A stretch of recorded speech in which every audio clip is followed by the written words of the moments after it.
Hold on. So you saying like you won't see no deers and stuff just walking around?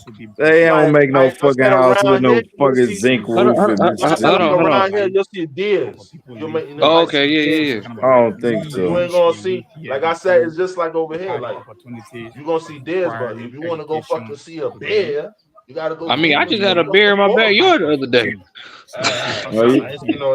You live in a rural area. That's why. That's what I was asking because this is a rural area too, so I was wondering like what kind of wildlife they got around. They probably got like monkeys and Yeah, cows and monkeys. shit. You're gonna see some That's why you have it like they're Okay. people sit on You're gonna see some people sit on snakes. these Snakes, benches. yeah. That's what that's Snakes. really nice. Probably some lizards and turtles and shit. Hold up. Turtles, See this house right frogs. here? That's a new style of architecture.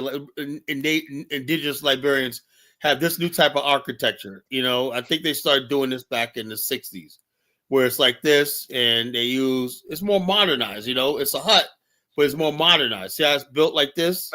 A lot of ventilation through that. Yeah, you got ventilation and everything like that. You know, and Man, it's Carla, really you really wouldn't nice stay when they in build there. houses You know, nowadays. it was really nice. You wouldn't even This is stay what there. you call this is a rural village, you know, and the people there are probably real happy and peaceful and stuff like that. You have a good time. People really are nice, you know. They always take you in, whatnot, you know. They're always trying to ask you questions and whatnot, you know. How's America? You know, they always real nice to me. I always got real much respect and love for Liberian people, you know, especially when I go to rural areas, you know. So without fear, right? We must be proud of our roots. We must be proud of our roots today.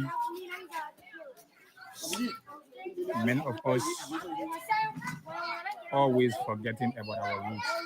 I just want to bring this Everybody in there got a fucking smartphone and like shit like that. No matter we travel, you know, they all know they know what's going on in the outside world, and they ain't telling nothing.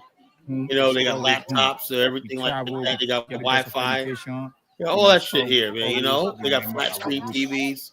You know, I don't know what the real difference is. You know, well, I just like living in the city in a different house. You know, this is where I came from. But yeah, I'm not a city person. I go out here, man. I go to the rural areas, man. You know, and kick it with people all the time, man. You know, I've been in places before. So I thought it was to come back.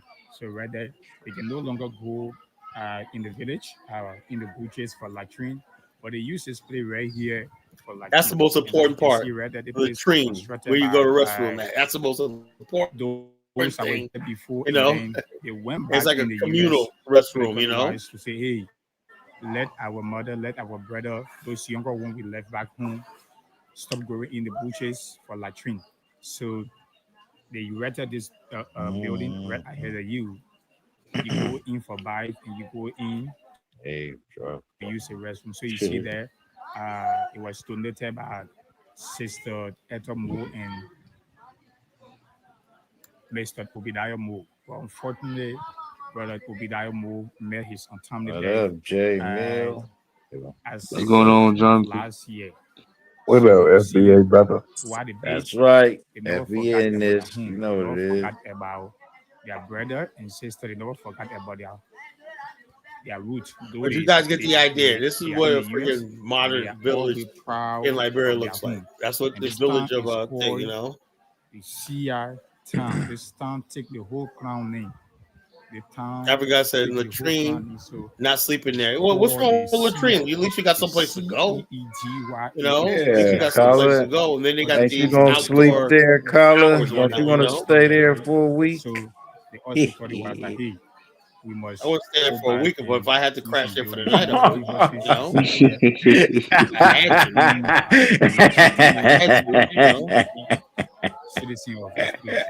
What's so funny? Cause African but hold God on. Hey, look, I'm gonna tell you what's so funny. All right, go ahead. You the one mocking them. You would say you gonna stay there for a day, but you wouldn't stay there for a week.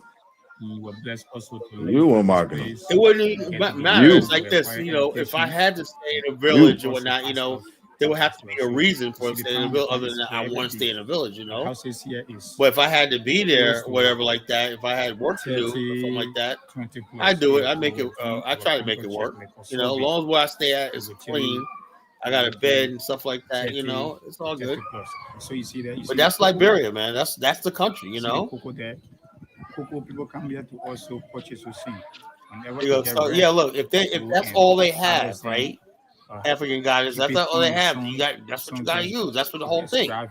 People ask me would you stay there, but you guys, that's what you gotta use for to relieve yourself with, you know.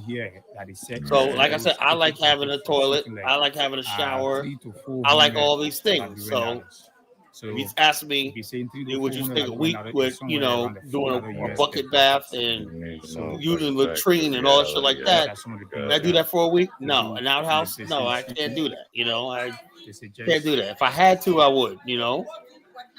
I hope that's hard to understand, you know. What happened when? But the people here, you know, they don't mind. You know, that's their life. That's not my reality. That's their reality. You know. Still good people, nice people, decent people. You know. Real decent people. Yo, Jonathan, you got anything to say? Teflon Don is the topic. About Let's what? get back The on village? topic. Nah, About anything. Fuck this village shit. Get back to the topic. What's the topic? Go ahead, break it down for him, Carl. African guy says, I would not be sleeping in. I would sleep in the nearest town and visit daily. Yeah, it's like I said, man. So everybody getting on me. Yeah, that's probably what I do. I visit every day, but sleeping there. African God is bougie. Why you so bougie, African God? It ain't about bougie, man. Some people got a different lifestyle. What do you think, Jonathan? We salute our CEO. And thank hey, Jonathan, better than places I've been in. Leave your comment. Tell us how Africa looks. What you say? I lasted in the Nigerian village for 2 days. Wow. What happened? What would it feel like to wake up? I was a very brave person. Your terms, work from anywhere, and actually just like enjoy college, what you do one day while helping others. What happened? What? I shouldn't say So 2 what happened to days. you? Maybe about a day and 2 hours. And I said, get us the fuck up out What of happened here. to you? What happened? You go to the bathroom and all that? Yeah, so really so you got really built for that shit. I ain't built for that shit. You know? Them villages are literally one. I'm scared to death that they got like I don't even know what that is. Like a little fake ass wannabe door on the thing. Like anyone can climb up in that motherfucker. That's one. Then two, it's hot than a motherfucker. No AC. And the last but not least, nigga, the mosquitoes. Man, I was getting bit up in the motherfucker. African God. That's not what white kids are gonna bring up. They're really the witches in the village. That's why they don't like to sleep in their villages. You need mosquito nets, you know. You said witches in the village. Wait a minute. No, they do be doing that witches shit in the village. Oh, now I gotta stay away. Ain't go there no more. No, you'll be safe, Steve. I was up. Well, yes, you right. I'm covered by the blood of Jesus. I ain't gotta worry about all that. But Jesus ain't gonna save your ass from the mosquitoes, is it? I ain't worried about the mosquitoes either. You can't be covered by blood that died in a very, very, very, very strange way. Steve, you ever seen the movie Malcolm X? I know you seen it with Denzel. Nope. You ain't seen it. I watched it when I was like 5, but I don't remember. You know, remember that part in the movie Malcolm X when the good Christian woman said, Jesus will protect you. And Malcolm X made that face like, lady, you crazy? Yeah, that's Steve. You never seen Malcolm X? I watched it when I was younger, like when I was about 6, 7, but I don't remember. I ain't watched it. Oh, you don't remember it? Yeah. I was too young to remember. Steve, I'm one of them niggas that whenever someone tells me Jesus is gonna protect me, I just expect the worst to happen. Damn. Hey, Steve, this is a certified Bible scholar. I'm actually shocked to hear. All right, back to the topic. Jonathan, you think are you talking about Jonathan? Yeah. He can break down the Bible. You, your pastor, and your grandfather. I've been on a topic. Listen. Now, Jonathan, could the same thing happen in Sahel? Let's say they get a couple years down the road, like Gaddafi did, just by their time, and they come in and move in and take Charlie and all these people out. You think that could happen? You mean like kill them? Yeah. If you mean like do what they did to Maduro, hell no. Yeah.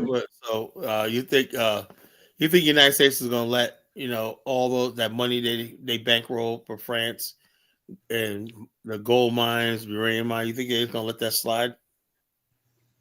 No, France ain't gonna let that slide either. Yeah, France, United States, France. So that's gonna be interesting. You know, which we'll call St. James says they got. I got weapons. faith in the AES. He says, you said you saw his comment about You got faith in the what? they got weapons. Steve, there's a difference between faith and hope. And the who? What they say? You got to understand the difference. Who the fuck is the AES? The Sahel states. Yeah, the Sahel state. Mali, Niger, and Burkina Faso. Nah, that's not no military match. Nah. I was just playing something. Always bet on black. They say always bet on black. Yeah, FBA.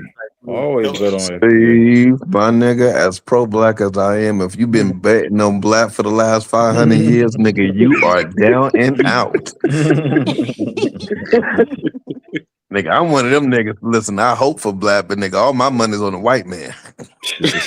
Hey, what Carlos say? Don't admit nothing, Jonathan. Don't admit nothing. Nah, I'm admitting that. All my money's on the white man. I'm telling you that right now. So if the white man lose, I'm happy as hell. But if he wins, I'm still rich, bitch. That's what it is. I'm not about to lie to myself. Name me an African country that's made a missile, and not the white people ones. Well, they say they get drones, and I chose St. James. Not the one. You better lose. I said a missile. You better lose that faith in the AES quick, Steve. Until African countries are in the position to make missiles, goddamn it, all my money is on the white man. Yeah, they got missiles like you won't believe. Smart missiles that can seek out and basically distinguish between a tank and a truck carrying. God damn, man. I don't want that smoke. Trust me. God damn, man. They got missiles, man. There's no chance, man. We want all the smoke. No, I ain't gonna say all that. All right, take your ass over there with Traore and them and get out there and tell them you want that smoke. Steve, before you leave, I just want to give you a rabbit's foot. Is that, you can go over there with that skinny dude. What's his name? Good luck, nigga. That skinny nigga. Cuddy, you go over there, Cuddy. They were always hungry, man. Shout out to Cuddy, man. Us North Carolinians different, man. Shout out to Cuddy. They were always hungry one night, you know. Damn, you know. Cuddy a real one. He actually on the ground, boots on the ground. Yeah, we don't know. He's probably. I don't know if he's still. He's still alive. Carlos, stop it. No, you know what? I'll be honest though, Carla. Traore went wrong when they did the ban against Americans. Now you know black people included in that. So if he was a real one, he would have been like, you know what? All non-black Americans cannot come to Burkina Faso. FBA, man, that's it. So that kind of policy, if you can't push that kind of policy, I kind of lose hope in you, because unfortunately, white people, they're very open about it. We don't want nobody else. We just want these white folks to come. Yeah, they're openly. So if you're gonna reciprocate in kind. White people not open about that. You ain't never heard a white person say, "We just want white people over here." Nigga, what the hell do you think? Wow, Donald Trump said white people are suffering genocide in South Africa. That is racism. You know, they say he did say that. He did say that. Also, what about the fact that Canada has the largest number of overstays than any other group? Have you ever seen Canadian people being raided and hauled off? No. You know, what could it be? What could it be? You know? It's all about race, man. That's all it is. It ain't about nothing else, man. They have never came out and specifically said it though. We only want white people in the country. You don't have to. You can read between the lines, man. You know. We understand that, but we talking about they ain't out saying it. They couldn't do something like that. Same damn thing, like what you call it. Like man, they only want rich motherfuckers. You see that $5 million green card? They only want. And plus, they already don't accept some black diasporans into Burkina Faso before the travel ban even happened. There's people over there right now. They're old ass ladies, man. Come on. Man. Oh man. Most of them were old ass women. Some of them were Liberians. Some of them were fucking Ghanaians. Some of them were fucking Jamaicans. A bunch of old. There were black Americans there too. I know it was a one in the chat. Old women, whatnot. You know what the hell are you gonna do with a bunch of you? Gonna join a bunch. It was a woman. Her family was over there. Well, yeah, her family. You know. So the bottom line, you gonna join with a bunch of women, Steve? What are you guys gonna do? It was her and her family. That includes her husband, children. Hey, I mean, come on. He's a what is it called? The guy that follows women around, a cuck. You know? Okay. You went out there, Steve. You would go out there and follow that shit. You never know. Yeah, that's sad. It's worse than I thought, man. You know. Hey, Steve, would you follow that guy Edo Noah? Oh no. Somebody, the guy from Ghana that was no. Seems like you would, Steve, man. It's like No, I wouldn't. I'm not dumb. I'm not dumb. And I reached to my brother one night, and Steve was like, I believe. I'm not dumb, Colin. I don't know, man. He was like, I believe. Next thing you know, Steve's off there writing his signing his check over his bank account over to the one night. I got $500 in my savings account, man. I've been saving since I was 14. $350, Colin. Okay. I was trying to give you the benefit of the doubt.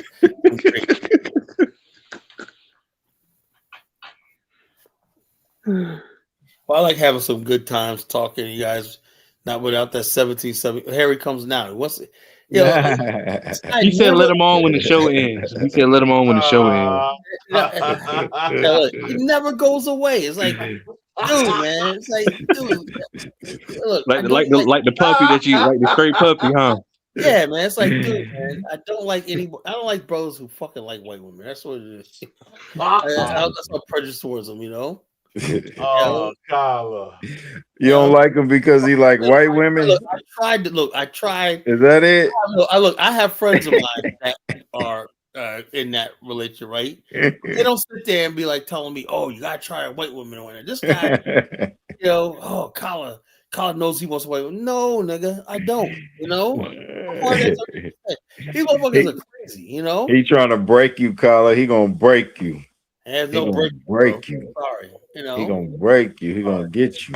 I'm sorry, man. So, man, Jonathan funny talking about you gotta I let know me. 1776. We'll let him on. I know 1776 is one of those dudes that he be messing with them white women with no teeth in their mouth, whatnot. They weigh about 350. Yeah, man, that's what he's like to do with, you know. And so he's like, "Oh, Kyle, you don't know what you're missing." No, I think I will. Is 1770? Is he real dark skinned? Yeah,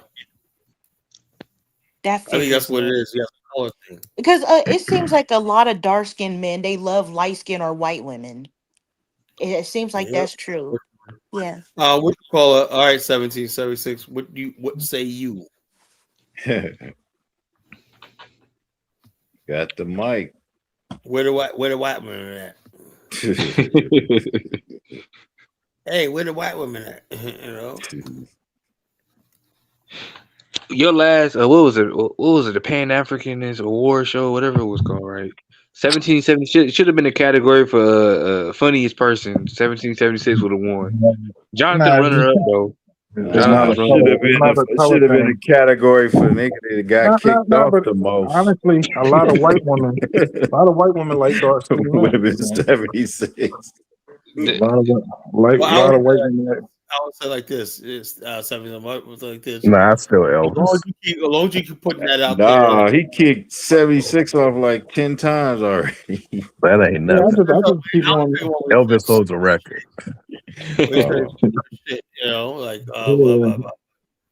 and Elvis, when he kicks me off, I do the paperwork for the group home. You know, catch up on her. Elvis does the contrarian, right? Now, I never actually said there's no. I'll be a fool if I said no prostitution in Liberia.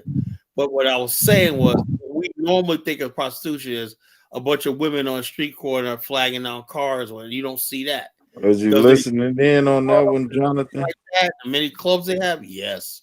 The women be like sitting in a corner and whatnot. Next thing you know, whatnot. Yo, you know, what you call? I need money. Short time.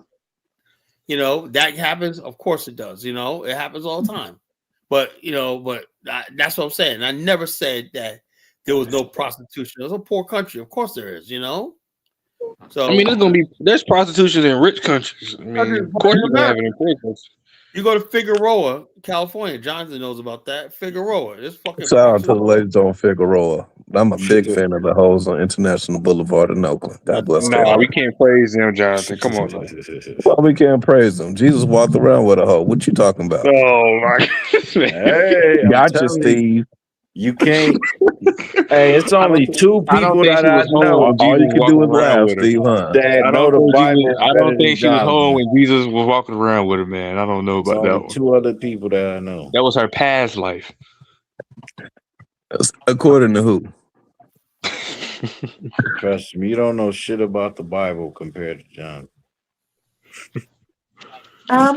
Baruti says the views and optics of Kala and his panel co-hosts help make the points of white supremacists and those who wish to make fun of Africans and African people.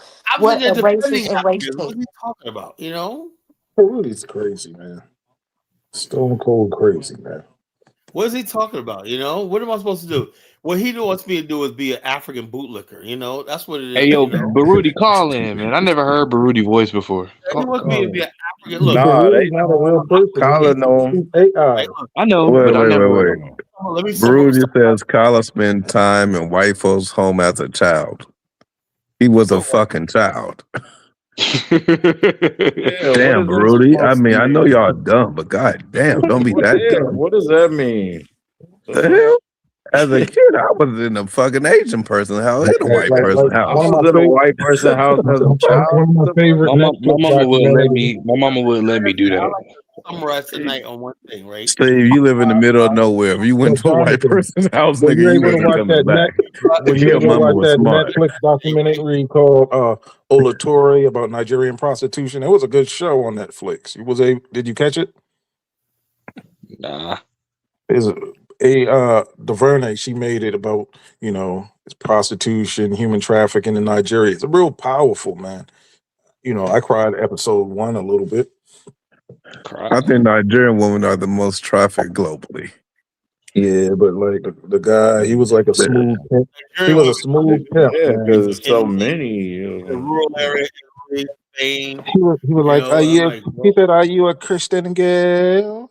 And the pimp, he kind of draws these girls and he finds them real vulnerable, and then he turns them into baddies, man. And put them a nice little weave on them and everything, and good show. Olatore. I remember I was watching one video. It was on YouTube. It was in Makoko. It was some dude in there. He was pimping. He was pimping out some females. They were adults though. But Some of the girls he that make one them Nigerian guy, he was like gave them he had all his women had a bleacher screen. He says, "Yo, the yellow fetches more money." Yeah. You watch it. See, Kyle be watching the same shit I be watching. Hey, I was watching a documentary on Makoko. I got that saved. I got that saved on my YouTube channel. I was like, I have to save this shit. On my YouTube channel. So when a Nigerian say something to you, you gonna bring it up, Kyler? It's called Olatore. No. I just put it out there because I was like unusual. Like I they like- had this one African guy eating bugs and whatnot. Fireflies. Just eating when I put that up there too. When I just want to know, man. Hey, Steve, catch it out. It's on Netflix. It's called Olatore. You got. Yeah, look it up, man. These pimps, man. These Nigerian pimps, man. You think the Mac was a good movie? These niggas get down, man. Like, yo, don't mess with my hoe, It's a powerful movie, though. Powerful documentary because it's so many women being born in Nigeria. Like, Nigeria has like 9. Every boy that's born is like special because there's like 20 women born, Right.